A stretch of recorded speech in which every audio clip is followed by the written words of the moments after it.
이제 고령화 시대가 되면서 치매라는 것이 참 무섭습니다. 이 치매와 건망증을 구분하기가 참 어려운데 치매와 건망증을 구분하는 방법이 있다고 합니다.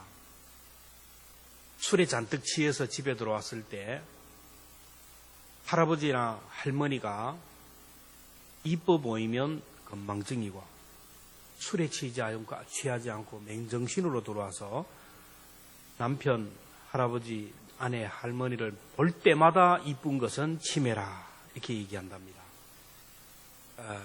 치매에 걸리면 남편이 그렇게 좋아 보이고 아내가 그렇게 좋아 보이는 이유는 남편이 다른 남자로 알고 아내가 다른 여자로 보이기 때문에 치매가 걸리면 그렇게 관계가 좋아진다라고 합니다. 여러분, 아무리 사랑하는 사람도 그 사랑의 유효기간이 있어요.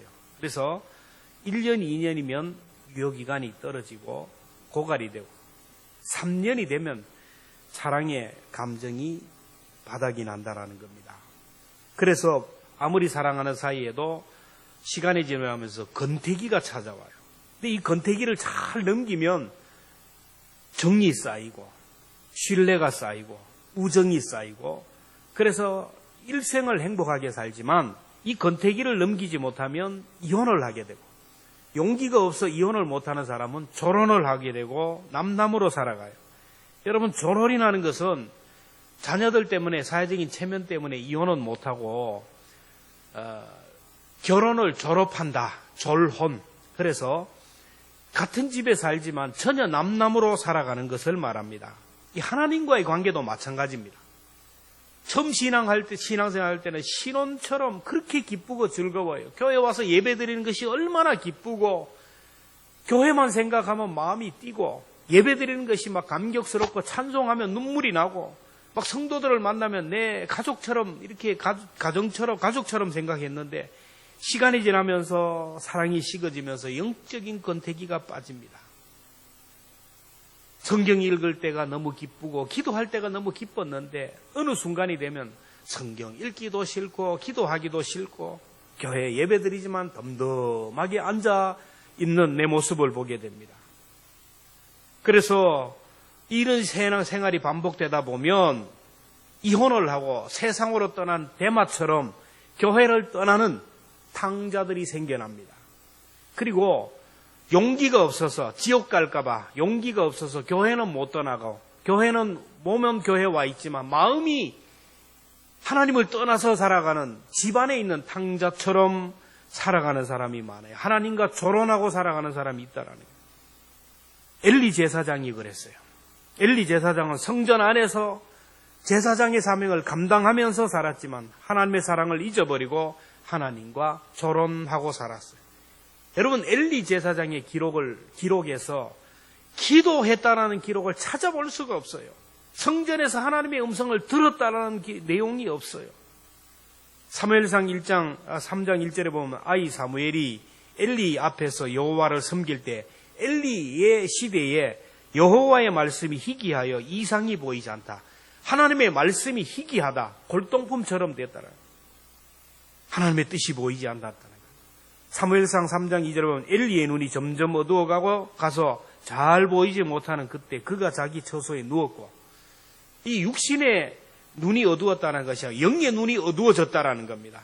그래서 자꾸 누웠다라는 거예요. 깨워서 기도해야 되는데 자꾸 누워서 영적인 잠을 잤다라는 거예요. 그러니 나라의 위기가 찾아오게 되고 전쟁이 일어나고 그래서 가족과 자녀들에게 비극적인 일들이 일어나지 않습니까? 사무엘상 4장 11절에 보면 하나님의 기회는 빼앗겼고 엘리의 두 아들 흠니와 비느하스는 죽음을 당하였더라. 기도해야 나가야 되는데 기도하지 못하고 하나님의 법궤를 가지고 나가면 이길 줄 알고 법궤를 앞세우고 나갔다가 두 아들이 전쟁터에서 죽었어요.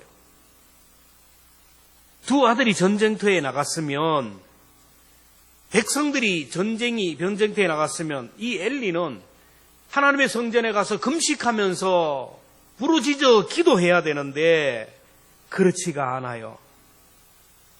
의자에 누워가지고 그냥 낮잠이나 자고 의자에 누워서 있었어요. 엘리 제사장의 내용을 보면 말씀과 기도에 전념하지도 못했고 그저 누웠다가 일어났다가 먹고 자고 세속적인 삶을 살았어요. 성경에서 기도하는 한나를 보고 술에 취했다고 할 정도로 분별력을 잃어버렸어요. 그러다 보니 그가 영적인 깊은 잠에 빠지게 되었어요. 자녀들이 하나님의 성전에서 수종드는 여인들과 행음을 해도 하나님 앞에 드려지는 제물에 손을 대어도 뭐 모른 척하고 넘었어요. 그러다가 두 아들이 전쟁터에 나갔는데 긴장감이 없이 하나님의 성전에서 기도해야 되는데 의자에 앉아 있었어요. 사무엘상 4장 18절에 보면 하나님의 기회를 말할 때에 엘리가 자기 의자에서 뒤로 넘어져 문 곁에서 목이 부러져 죽었으니 나이가 많고 비대한 까닭이라. 의자에 앉아서 이렇게 낮잠 자다가 비보가 날아와요. 아들이 전쟁터에 나가 둘 다 죽었다라는 소식, 벗개를 빼앗겼다는 소리를 듣고 충격을 받아서 뒤로 자빠졌어요. 몸이 비대했다라는 거예요. 결국에는 비극적인 일을 당하고 말았습니다. 영적인 건태기를 극복하지 못하면 이렇게 엘리가 되고 말아요. 사울도 마찬가지입니다. 사울도 처음에는 하나님 앞에 겸손해서 하나님이 그를 왕으로 세워줬는데 왕이 되고 나니까 또 영적인 건태기에 빠졌어요. 사울의 기록을 봐도 비슷해요. 기도했다는 기록이 없어요. 성경을 읽었다는 기록도 없고 회개했다는 내용이 없어요. 하나님의 음성을 들었다는 기록이 없습니다. 여러분, 여러분의 이름이 교회사에 이름이 드러날 때, 여러분의 자녀들이 여러분을 생각할 때 우리 엄마, 우리 아버지는 기도하는 사람이라고, 무슨 일만 있으면 하나님의 성전에 올라가서 금식하며 기도하고 새벽마다 기도했던 사람이라고 가슴에 각인되기를 바랍니다. 아무리 자녀들이 생각하고 성도들이 생각해도 믿음의 냄새가 안 나는 거예요. 세상 사람과 똑같은 거예요. 그래가지고는 안 돼요. 사울이 그랬어요. 하나님과의 관계를 게을리하고 기도하는 죄를 범하고 사소한 일에 목숨을 걸었어요. 다윗이 골리앗을 물리치고 블레셋 전쟁에서 승리하고 나자 여인들이 노래합니다. 사무엘상 18장 7절에 보면 여인들이 뛰놀며 노래하여 이르되 사울이 죽인 자는 천천히요 다윗은 만만히로다. 전쟁에서 승리한 다윗을 많은 사람들이 기뻐하잖아요. 그래서 사울은 천천히요 다윗은 만만이라. 그럴 때 사울의 표정을 보십시오. 사무엘상 18장 8절 9절에 보면 사울이 그 앞에서 그 말에 불쾌하여 심히 노하여 그날 이후로 사울이 다윗을 주목하였더라. 하나님과의 관계가 잘못되면 사람에게 집중하고 사람을 상대하고 비본질적인 것에 붙들리게 돼요. 사울은 나라 일은 하지 않고 왕의 자리에서 다윗을 죽이는데 혈안이 되었어요. 왕이 할 일이 얼마나 많은데, 나라에 할 일이 얼마나 많은데 사람 하나 죽이기 위해서, 자기 사위 죽이기 위해서 3,000명의 군사를 동원하여 그렇게 다윗을 추격했어요. 국가의 에너지를 낭비합니다. 만약에 여인들이 사울은 천천히요 다윗은 만만히로다 할 때 같이 기뻐하면 맞다, 다윗이 이 나라의 영웅이다, 다윗이 장하다 이렇게 함께 했더라면 아마 2절 찬송을 다시 했을 겁니다. 사울은 천천히요 다윗은 만만히라 1절하고 2절에 가서 다윗은 만만히요 사울은 억이니라. 역시 왕은 다르다 했을 거예요.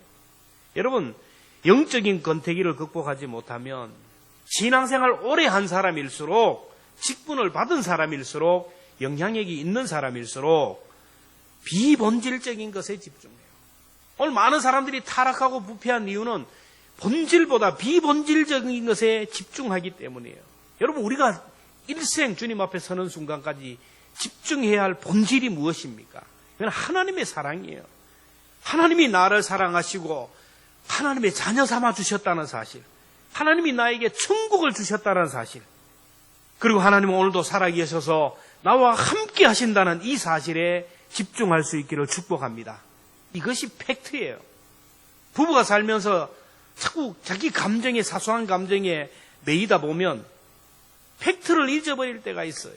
저 사람이 나를 사랑할 수 있는가? 나를 사랑한다면 저런 말을 할 수 있는가? 저 사람이 나를 무시한다. 팩트가 중요해요. 팩트가 뭐예요? 두 사람은 부부예요. 누가 뭐래도 법적으로 부부 사이고 아이들의 엄마 아버지 결혼할 때의 서약은 지금 살아있어요. 이 팩트와 본질을 잊어버리면 비본질적인 것에 붙들려서 거기에 소설 쓰기 시작하면 불행해지는 거예요. 구원의 감격과 기쁨을 잃어버리고 영적 침체가 오는 이유는 본질적인 것보다 비본질적인 것을 보기 때문이에요. 쉽게 말하면 선물을 주신 하나님을 보지 못하고 하나님이 주신 선물에 집중하기 때문이에요. 하나님이 주신 큰 구원보다 작은 구원에 집중하기 때문입니다. 히브리서 2장 3절에 보면 우리가 이같이 큰 구원을 등한히 여기면 어찌 그 보응을 피하리요. 하나님이 주신 큰 구원을 보지 못하면 불행한 일들이 다가온다는 거예요. 이 구원은 처음에 주로 말씀하신 바요 들은 자들이 우리에게 확증한 것입니다.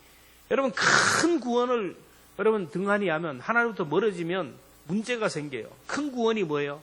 여러분 구원에는 큰 구원이 있고 작은 구원이 있어요. 큰 구원이라는 것은 하나님이 우리를 사랑하셔서 하나밖에 없는 아들을 십자가에 죽이면서까지 우리를 사랑하시고 죄에서 구원해 주셨다. 아들을 죽이면서 우리에게 천국을 주셨다라. 부활의 몸을 입고 영원히 사는 복을 주셨다라. 그리고 지금은 영으로 하나님이 나와 함께 하셔서 내 삶을 책임지셔 주신다라. 이게 바로 큰 구원입니다. 이건 변치 않는 구원이에요. 본질이에요. 그 다음에 작은 구원은 뭡니까? 우리가 세상에 살아가면서 하나님이 주신 작은 복들이에요. 그렇죠? 질병으로부터 구원받아서 오늘 이렇게 건강한 몸으로 아버지 집에 올라와서 예배하는 거, 이 복이에요. 물질로부터 구원받아서 너무 어렵게 힘들게 고통스럽게 살지 않게 살아가는 거 복이에요. 저 북한이나 종교의 자유가 없는 나라에 살면서 예배할 수 없는, 예배의 자유도 없는 그 땅이 아니라 마음껏 예배할 수 있는 이 나라에서 오늘 이 자리에서 예배할 수 있는 것, 사랑하는 가족을 주시고 자녀를 주신 것, 이 문화시대에 내가 살아가는 것, 이 다 하나님이 주신 작은 복들입니다. 내게 복을 주셨어요.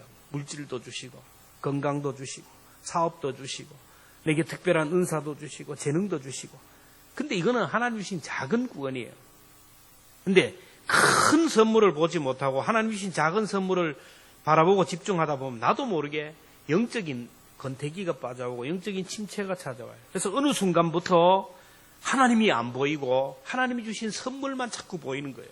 그 하나님 주신 축복들 그것만 자꾸 바라보다 보면 나도 모르게 내 마음속에 욕심이 가득하게 되고 욕심이 내 속에 들어오는 순간부터 정한 마음이 사라지면서 결국에는 영적으로 문제가 생기는 탐심으로 가득하게 되는 거예요. 욕심이 가득하면 하나님이 점점 안 보여요. 세상이 점점 크게 보이고 물질이 점점 더 크게 보여요.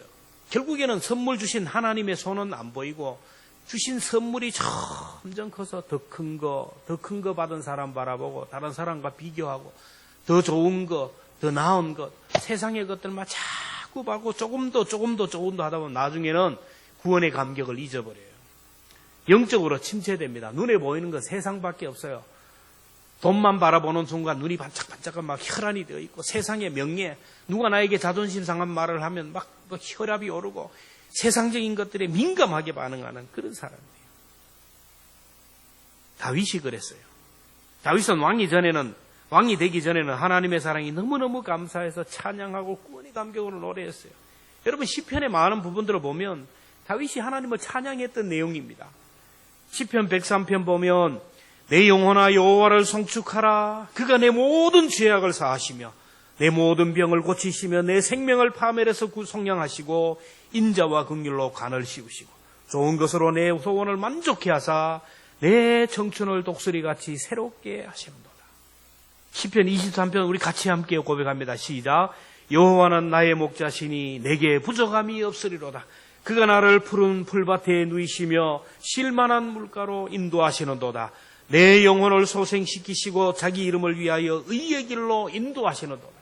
다윗은 이게 하나님의 은혜가 너무 감사하고 너무 커서 막 구원의 기쁨과 감격이 높아서 소리 높여서 찬양하고 박수치면서 소고를 치면서, 여러분 소고가 뭔지 아세요?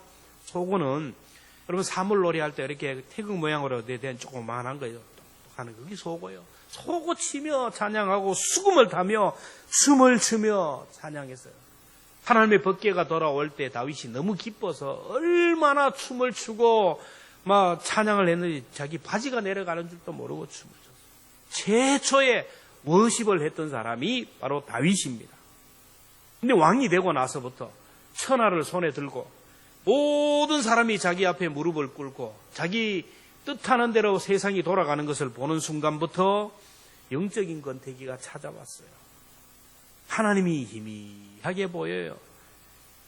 그러다 보니 기도하는 것보다가 내 힘을 앞세우고 하나님 앞에 나가 물어보는 것보다 사람과 의논하게 되고 하나님 앞에 기도하고 하나님의 음성을 듣는 일에 게을리해서 그런 삶이 반복되는 순간 어느 순간부터 하나님이 안 보이는 거예요.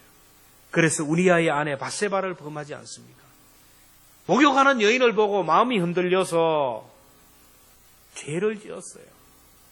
하나님의 큰 구원을 생각하는 사람은 여러분 작은 것이 안 보여요. 작은 것에 마음 빼앗기지 않고 사소한 것에 마음 흔들리지 않아요. 밭에 감추인 보화를 발견한 사람은 부러울 것이 없어요. 천국을 발견한 사람은 세상의 것들을 부러워하지 않습니다. 가진 것이 있는 사람은요, 다른 사람의 말에 휘둘리거나 흔들리지가 않아요. 도둑이 아닌 사람에게 도둑놈 그래봐야 신경 안 써요. 내가 도둑이 아니라기 때문에. 도둑놈한테 도둑놈 그랬다가는 맞아 죽어요.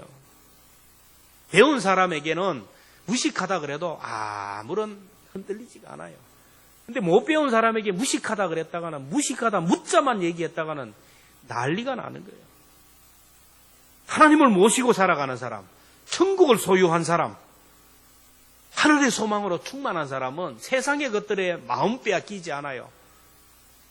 천국을 소유한 사람은 세상 것들 때문에 마음이 흔들리지가 않아요. 상하지도 않아요. 구원을 받아 천국을 소유한 사람은 그 기쁨이 있고 감격이 있어요. 하나님이 오늘 나와 함께 한다는 것을 아는 사람은 기쁨이 넘쳐나요. 천하보다 귀한 주님이 내 속에 거하는데 뭐 어떤 것 때문에 마음이 흔들리겠어요. 자꾸 시험이 든다는 사람, 자꾸 사람 말에 상처를 받고 자꾸 세상 것들 때문에 마음이 흔들리고 물질 때문에 마음이 무너지고 자녀들 때문에 마음이 무너지고 사람 때문에 마음이 자꾸 무너지고 시험이 드는 사람은 내 영적 상태를 한번 생각해 봐야 돼요. 왜 낙심하고 절망을 합니까? 속에 주님이 계시지 않기 때문에, 영적으로 침체되었기 때문에. 내 속에 천하보다 크신 주님이 거하신다면 여러분 뭐가 부러워할 게 있어요? 주님이 내 속에 있는 사람은 본인이 알아요. 자꾸 세상의 것이 부럽고 다른 사람이 자꾸 부럽고 만족을 모르고 갈증이 있다면 내 속에 주님이 있는지를 시험하라는 거예요. 고린도후서 13장 5절에 보면 너희가 믿음에 있는가 너희 자신을 시험하고 너희 자신을 확증하라. 예수 그리스도께서 너희 안에 계신 줄을 너희가 알지 못하느냐? 그렇지 않으면 너희가 버리운 자라. 내 속에 예수님이 계시는지 안 계시는지 내가 알고 다른 사람이 알아요. 예수님이 계신 자는 얼굴에 평안이 가득하고 기쁨이 가득하고 여유가 있어요. 여러분 연애하는 사람은 딱 보면 알아요. 제가 서울에서 청년대학부를 오래 했는데 딱 보면 알아요. 얼굴만 보면 저거 누구 만나는구나. 딱 보면 알아요. 헤어졌다라는 거. 얼굴에 드러나요. 내 속에 주님이 님으로 있는 사람과 주님이 남으로 존재하는 사람 차이가 뭡니까? 연애하는 사람을 보면 주님과의 관계도 똑같아요. 데이트하는 사람 보면 돈도 없는데 돈이 없다는데 맨날 밖에 가서 밥을 먹어요. 그 돈을 어디에 충당합니까? 부모님을 쪼는 거예요. 잠을 안 자고 알바를 해가지고 밥 사주고 놀러 가고 하는 거예요. 시간이 없다고요? 잠 안 자고 눈이 뻘게 가면서 만나요. 전화를 몇 시간이나 통화해요. 여러분 주님과의 관계를 생각해 보세요. 시간이 없어요? 일이 바빠요? 천만의 말씀이에요. 내 마음이 하나님부터 멀어지고 있기 때문에 주님이 내 속에서 님이 아니고 남으로 존재하고 있기 때문에 여러분 이런 삶이 자꾸 반복하다 보면 결국에는 어떤 단계까지 하면 하나님이 보이지 않는 단계까지 가요. 여러분 병도 어느 단계에 오면 다스려야 되는데 이걸 무시하고 가다 보면 고칠 수 없는 단계까지 가게 돼요. 마찬가지로 영적으로 이런 단계가 오면 깨우치고 돌아야 되는데 그렇지 않으면 죄를 짓는 단계가 와요. 영적인 권태기가 오고 구원의 기쁨과 감격을 잃어버리게 되면 이렇게 되는 이유는 뭐예요? 죄 때문이에요. 죄가 있으면 뭐가 안 보여? 하나님이 안 보여요. 사람들이 죄를 짓는 이유가 뭡니까? 어떻게 담대하게 그런 죄를 지어요? 우리 TV에서 나오는 일들을 보세요. 저게 사람이냐? 하나님이 안 보이니까 그런 거예요. 보는 사람이 없다고 생각하니까 그래요. 지난 주간에 아파트 관리 사무실에 갈 일이 있어서 갔는데 딱 가보니까 아파트 관리 사무실에 모니터가 쫙 있는데 앉아서 다 봐요. 마당에 누가 왔다 가는지, 누가 와서 청소하는지, 차가 어떻게 들어왔다 가는지 사람들의 일거수일투족을 이걸 다 보게 돼요. 이걸 보면서 하나님이 이렇게 나를 지켜보고 계시는구나 하는 생각이 들었어요. 욥기 28장 23절에 보면 하나님이 그 길을 아시며 있는 곳을 아시나니 이는 그가 땅끝까지 감찰하시며 온 천하를 살피시며. 여러분 지금 CCTV가 설치되어 있어서 우리의 일거수일투족이 다 지키고 있어요. 우리가 예배드리는 이 순간에도 우리들의 모습이 찍히고 있고 우리들이 교회에 오는 그 순간까지 다 찍혀서 기록되고 있어요. 일거수일투족을 하나님이 다 보고 계신다는. 그래서 종교개혁자들은 종교개혁의 슬로우가 뭐냐? 하나님 앞에서 다른 것이 필요 없어요. 하나님 앞에서 하나님이 지금 나를 보고 계신다 그러면 그 사람이 정직할 수밖에 없고 투명할 수밖에 없고 믿음으로 살 수밖에 없어요. 문제는 하나님이 안 보인다고 하니까 문제예요. 다윗이 어떻게 그런 끔찍한 일을 저질러요? 하나님이 안 보이니까. 일과를 마치고 다윗이 왕궁을 거닐다가 저 밑에서 목욕하는 여인을 발견합니다. 일과를 마치면 기도하든지 성경을 읽든지 말씀을 읽든지 한가하게 왕궁에 올라가고 왕궁 속상에 올라가서 어슬렁거리다가 목욕하는 여인을 만나요. 여러분 우리 삶 속에 한가하게 어슬렁 하다가 죄를 지어요. 아담과 하와도 동산에 어슬렁 한가하게 돌아다니다 그래요. 한가하게 위험한 자리에 어슬렁거리면 문제를 만나요. 한가한 시간에 사이버상에서 어슬렁거리다가 음란 사이트에 들어가고 어슬렁거리다가 포르노에 중독되어 빠져나오지 못하는 사람이 얼마나 많은지 몰라요. 다윗이 여인을 보는 순간 아름다움에 취해서 그 여인을 데려오라는 거예요. 여러분 그 여인이 누구인지 모르고 동침했겠어요? 왕이 물어봤죠. 인사하다 보니 누구세요? 우리아의 아내입니다. 우리아 지금 누구예요? 전쟁터에 나가 있는 거예요. 남편이 전쟁터에 나가 있으니까 아내가 외롭겠죠. 다윗도 남편이 나가 있으니까 외롭겠구나. 그래서 동침을 한 거 아닙니까? 마음에 음욕이 가득하니까 전쟁터에 나가 있는 여인의 남편이 우리아가 안 보여요. 충신이 안 보입니다. 정상적이라면 나라를 위하여 생사를 걸고 전쟁터에 나가 있는 아내를 어떻게 건드립니까? 마음이 음욕이 가득하면 하나님이 안 보여요. 음욕에 사로잡혀서 여인을 범했어요. 근데 그 여인이 임신했다는 소리를 듣고 다윗은 전쟁터에 나가 있는 우리아를 불렀어요. 그리고 휴가를 보냅니다. 그래서 남편을 밧세바에게 보내면 임신 사실이 다 묻혀지게 되잖아요. 근데 이 우리아는 내 동료들은 전쟁터에 나가 있는데 어떻게 아내와 함께 집에 갈 수 있습니까? 그럴 수 없나이다. 야영을 하는 거예요. 큰일 났잖아요. 사람이 너무 깨끗하면 이렇게 죽어요. 주변에서 보면 너무 깨끗한 사람들이 이렇게 죽더라고요. 타협이 안 되는 사람이 이렇게 죽어요. 그래서 다윗이 이 우리아에게 편지를 써보냅니다. 임봉으로. 이 우리아를 최전선에 보내서 군사를 빼어 이 우리아를 전쟁터에서 죽게 하라. 우리아는 자기를 죽이는 편지를 가지고 전쟁터에 나가서 결국 죽음을 당합니다. 모든 것이 끝났어요. 전쟁터에서 죽은 그 우리아의 아내, 나라의 왕이 거두어서 아내를 삼았어요. 많은 사람들이 전쟁의 영웅 아내, 그 아내를 거두어서 자기 아내로 삼은 이 왕을 칭송을 했어요. 역시 다윗이다. 모든 것이 끝났습니다. 여러분 죄가 있으면 하나님도 속이고 하나님도 안 보이는 것 같이 완벽한 범죄 같지만 그렇지가 않아요. 어느 날 나단 선지자가 찾아와서 얘기합니다. 전하 평안하십니까? 세상에 기가 막힌 일이 있어 찾아왔습니다. 뭐냐?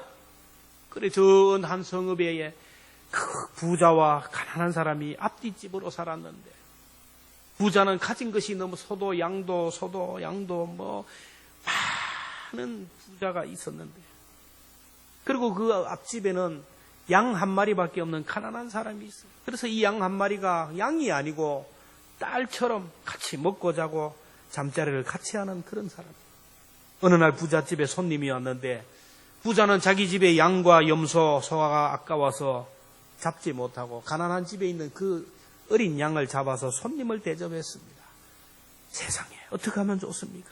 그러니까 다윗이 자리를 팍 차고 일어나죠. 세상에 이런 놈이 어디 있느냐? 그런 놈은 당장 잡아서 죽여야 된다라고. 여러분, 죄가 있는 사람은 자기 허물이 안 보여요. 하나님도 안 보여요. 죄가 있는 사람은 하나님도 안 보이고 내 허물은 안 보이는데, 다른 사람의 죄가 그렇게 잘 보여요. 다른 사람의 허물이 그렇게 잘 보여요.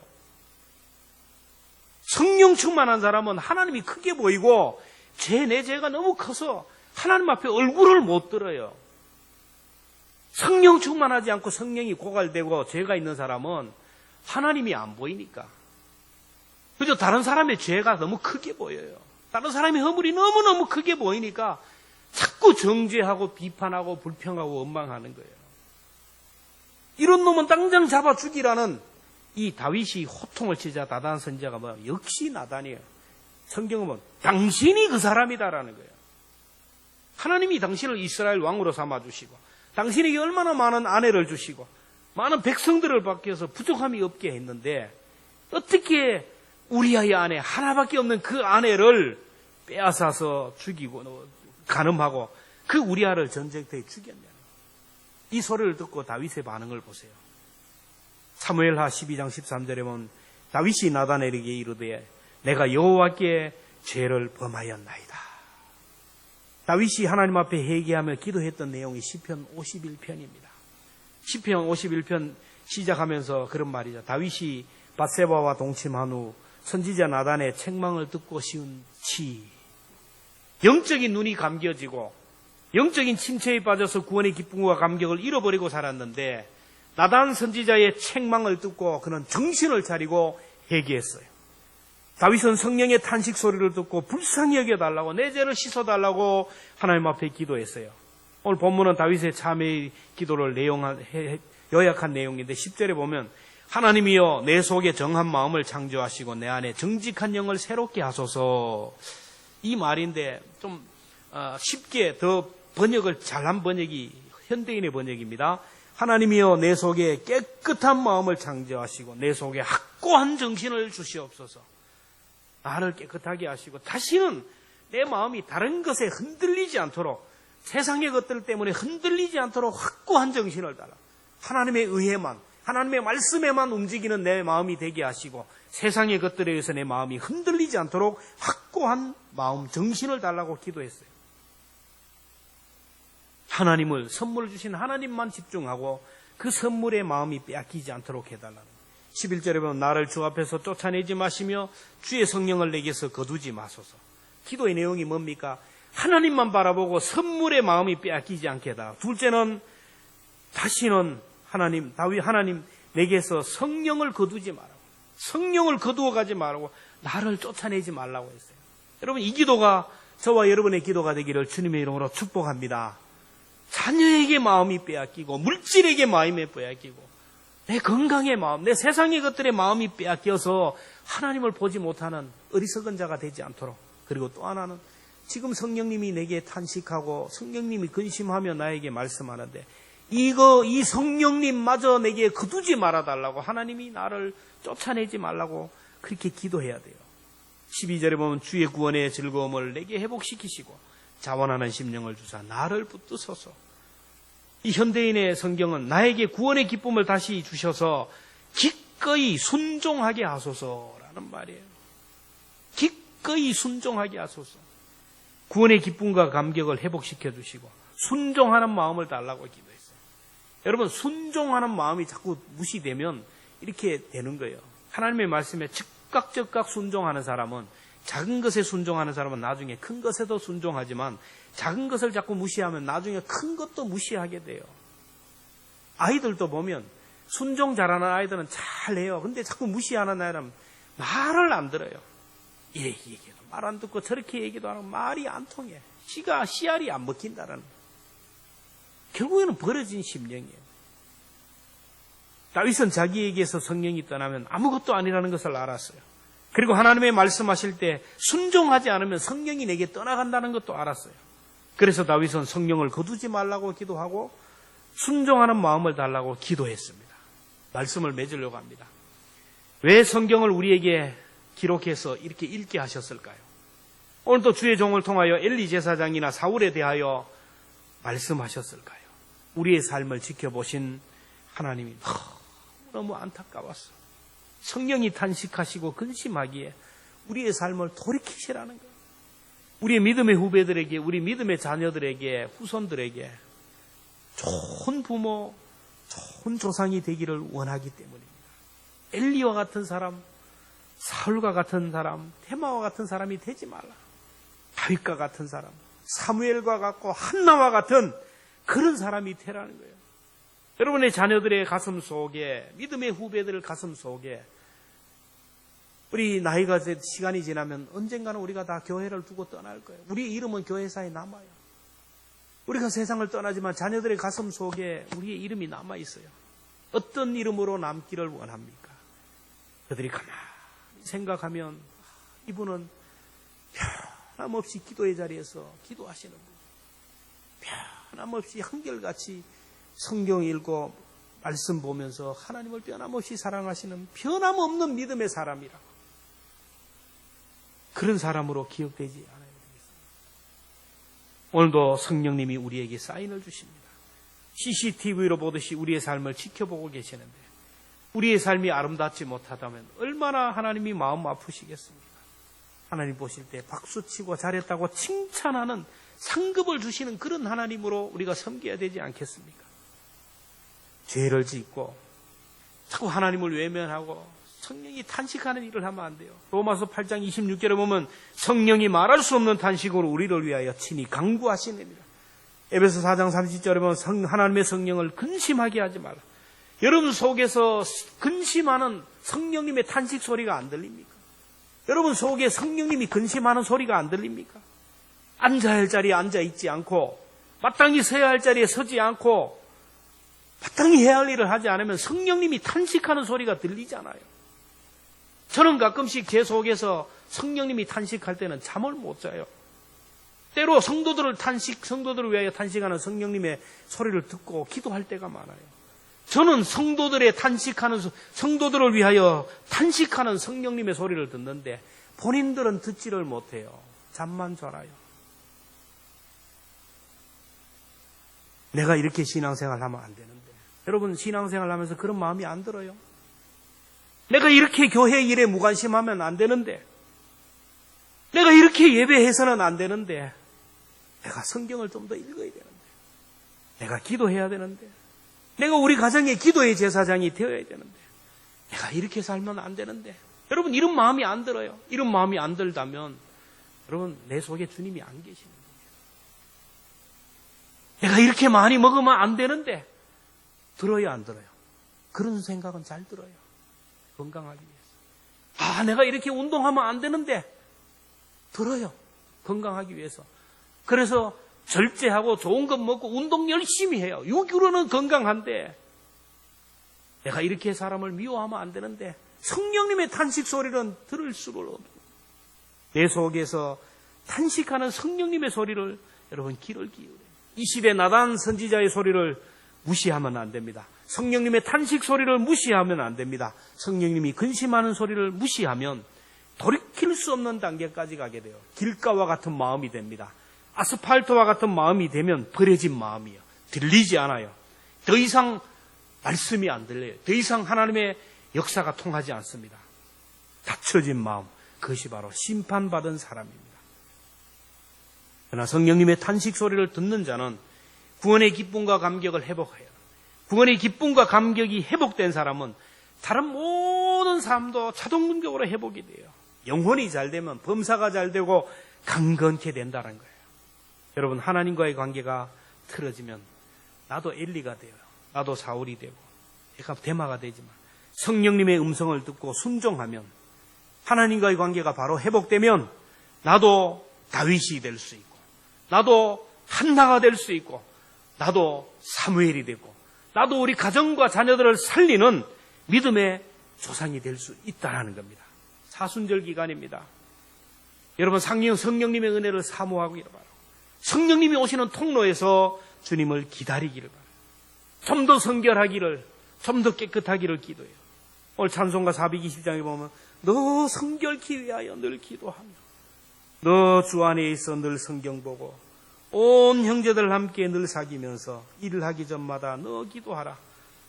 너 성결케 위하여 내 머리 숙여 너 저 은밀히 계신 내 주께 빌라. 주 사귀어 살면 주 닮으리리. 널 보는 이마다 주 생각하리. 너 성결케 위해 늘 기도하며 내 소원을 다 주께 맡겨라. 너 성령을 받아 주 섬겨 살면 저 천국에서 더 잘 섬기리. 우리가 말씀을 생각하면서 우리 함께 찬송합시다.